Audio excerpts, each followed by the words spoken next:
The average McDonald's worker in Denmark, for doing the same low-skill job, makes $22 per hour. Such big Hold difference. on, you hear Reader's Digest scream from across the Atlantic. Hey guys, it's the Loud Guys. Today we are going to watch America Compared. Why other countries treat their people so much better. And I think so this is a thing like Americans are feeling that they think that even Europeans live a better life than them. But like if Indians are concerned, then I think so we share the same feeling with America, that why other countries treat their people so much better. So let's watch this video. I'm going to say something that will probably offend many of my viewers. Let me preface this by saying that I, as an American, include myself in the following statement. Americans are quite possibly the most willfully ignorant people on the face of the planet. We have access to the sum total of all human knowledge, yet our understanding of the world rarely extends beyond our own country. And even then, the majority of Americans believe in a vision of the country that does not actually exist. It's not that we're stupid, we just tend to blindly accept that the US is the greatest place on earth, and therefore don't see any reason to educate ourselves about the realities of the rest of the world. In this episode, we're going to pull back the curtain on how America actually compares to other countries, and consider why the richest country on earth fails to treat its people with dignity and fairness. I'm going to provide a list of important topics, then for each item we'll compare the American experience with that of citizens from other nations. Hopefully by providing a side-by-side comparison, you'll be able to see the stark contrast between how most Americans see their country and how it really stacks up against the competition. To give you an idea of just how skewed the American perception of our country really is, let's start with a pretty shocking example. Compensation for what are considered low-skilled jobs. We'll take the quintessential American company, McDonald's. McDonald's is the world's largest restaurant chain by revenue. It operates in over 100 countries and serves over 69 million customers every day. As of 2018, McDonald's was the second largest private employer, with 1.7 million employees, behind Walmart's 2.3 million. How many times have you heard someone refer to McDonald's jobs or workers in a derogatory manner? For some reason, people who work at McDonald's are seen as inferior or lazy or have any number of other unfair and unkind assessments leveled at them. This probably stems from the old notion of flipping burgers being a job anyone can perform. But the animosity towards low-wage workers has grown significantly in the past few decades. And in America, McDonald's workers really do suffer a low wage. As of 2020, the average crew member at McDonald's makes $9 per hour. The average McDonald's cashier makes $8 per hour. The federal minimum wage in the United States is $7.25, a rate which has not been raised in over a decade, and which should not be considered a reasonable wage for any position, considering the fact that a full-time minimum wage worker cannot afford to rent a 2-bedroom apartment anywhere in the United States, and can't afford a 1-bedroom apartment in over 95% of US counties. Now, the all too common response to data like this is something like, well, yeah, it's not a hard job, you should just find a better one. Here's a simple question. Should any job, regardless of technical skill required, pay workers so little that they cannot afford to rent even the smallest place to live? Not to mention other necessities like utilities, food, and medicine. Absolutely not. That is inhumane and cruel, especially coming from the second largest employer in the richest country on the planet. Other notable objections include, McDonald's has to make a profit. If they pay their workers more, they might go out of business.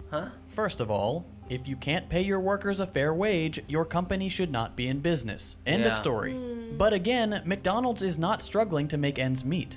In 2019, McDonald's raked in $21 billion in revenue. But no matter how obvious the exploitation of low-wage workers, Americans are hell-bent on praising the very companies doing the exploiting. Take this article on Reader's Digest, for example. It's titled, "This is what McDonald's workers really get paid."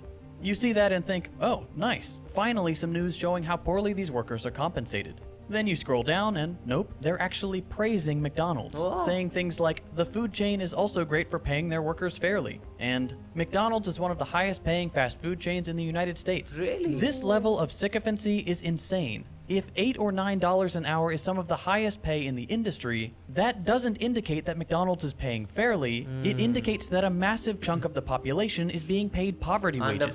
This is where taking an international perspective is so critical. If all you see is feel-good stories about how well McDonald's workers are paid, you'll never know how badly American workers are actually being treated.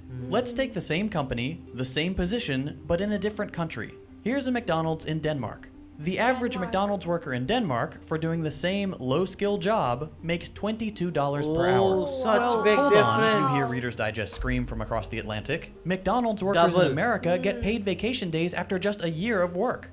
Wow, enticing. Wow. In Denmark, it when was you're hired at $11, McDonald's, right? not only are you making nearly 12. 3 times what you would make in an American Mickey D's, you also instantly have access to a full year of paid family leave and a pension. No Wow. slaving away for a year to prove your value to the company. You're hired and you're treated fairly. Simple as that. McDonald's can afford to compensate all their workers like this, but they won't, because US laws allow them to exploit American workers to the point where they're basically slaves, earning the bare minimum to survive, paying all of their income and often going into debt just to pay rent, and having no way to escape this vicious cycle because they're working such long hours. This is the case across all of America's low-wage jobs, of which there are many. The plight of the low-wage worker is incredibly dire, and all you have to do to understand that is look at how those same workers are treated in other wealthy countries. Yeah. Let's move on to another topic, work-life balance. Fair wages are definitely part of this equation. If you're paid fairly, you don't need to work a second job, which will free up your time to be spent elsewhere. But we're going to focus on other metrics, specifically the length of the work week, vacation time, and parental leave. Let's start with the US. Most Americans would say that 40 hours per week is full-time. That seems to be the general consensus. But, in keeping with the country's exploitative labor practices, the hilariously named Fair Labor Standards Act does not actually define what qualifies as full-time. That's left up to the employer. Okay, why does this matter? Well, think of your past part-time jobs. Did you get any benefits? Healthcare, 401k? Probably not. Most benefits, when they're offered at all, are reserved for full-time employees. Companies don't want to provide benefits because they affect their bottom line.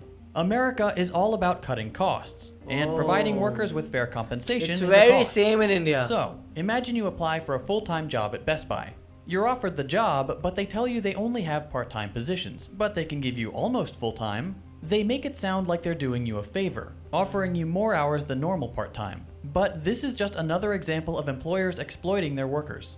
If you work 37 hours per week, you're essentially a full-time employee, but they don't have to provide you any sort of benefits. No healthcare, no vacation, nothing. This is a common practice. Companies will hire people, but keep them just below the threshold for full-time to avoid providing fair compensation. I've seen it happen. I used to work at Best Buy and they would do it all the time. And that's just the companies who are still trying to appear generous. Others will simply not offer benefits at all, or set their full-time positions at 50 or 60 hours per week. Sales positions are notorious for this. They'll often say, well, we expect you to work 40 hours, but all the top sellers are working 60 to 70 hours per week.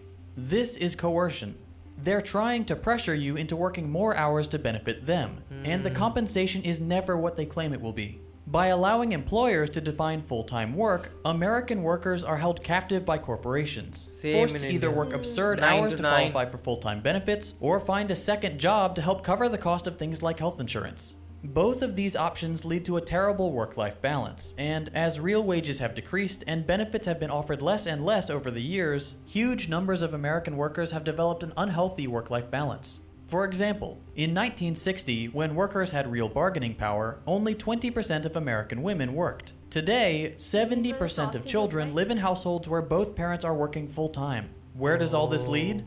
As of 2020, over 85% of American men and 66% of women work more than 40 hours per week.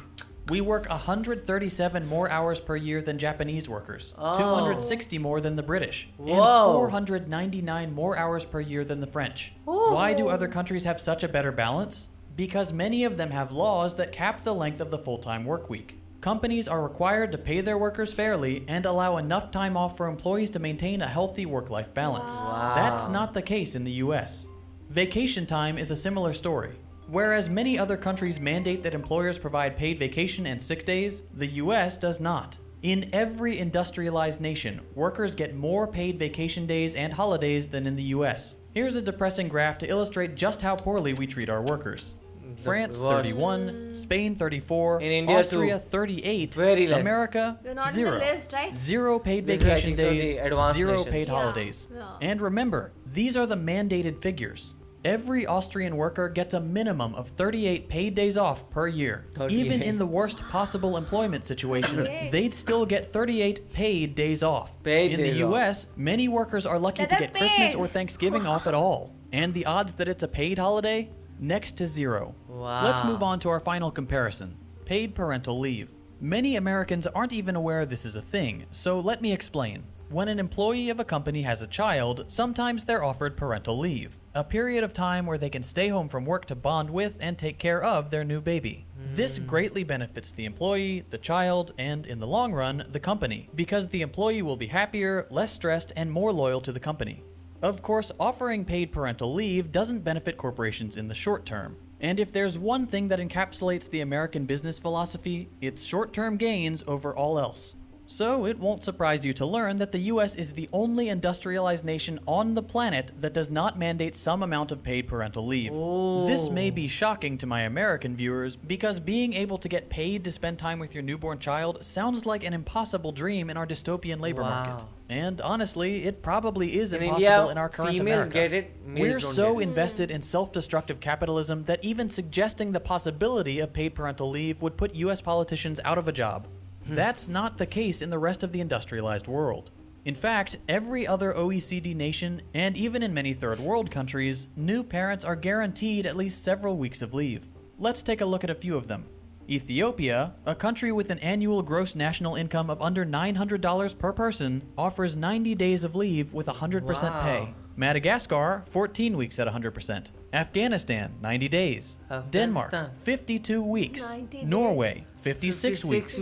France, 16 weeks at 100% pay for your first child, up to 26 weeks for your third, on top of 104 unpaid weeks. Lithuania, 52 weeks at 100%, plus an additional 52 weeks at 80%. Again, the United States does not mandate a single day of paid parental leave, even for the mother, and the father is never considered. This means that workers in America have to choose to either pay the exorbitant cost of childcare or have one parent quit their job in order to take care of the child. These are both bad options, which often lead to economic precarity. But that doesn't matter to the companies employing American workers. Profit is the only thing that matters.